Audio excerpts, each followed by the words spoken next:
In this video I'm going to show you how to remove a stuck bolt and nut. Basically this happened when I got a new washer. I was not able to hook it up. The guys who came to install were able to remove the cold water but not the hot water. So it was up to me how to fix this.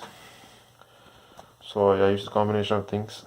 So one is WD-40, it's a penetrating oil.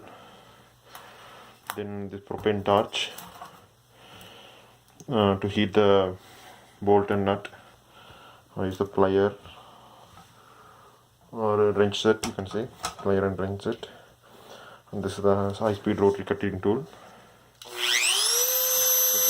It goes at 30,000 RPM. So now I've wrenched it, unscrewed it, but I'm going to just show you what are the steps I did.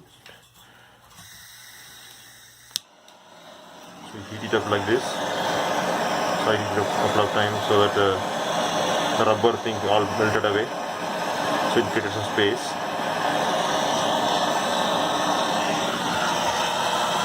Then I used some WD-40 penetrating oil. And then basically use the cutting tool to get it out. So now it's finally coming up. So I kind of worked on it for a day, more than a day. So now it's coming out. You can see that successfully it came out. Alright. You can see this how it was. So I think I'm going to just burn it out, all these things. I'll just remove it, scrap it out.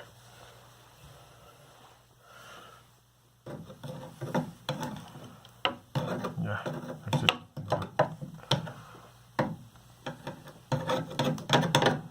So I'm going to put the new washer somewhere here.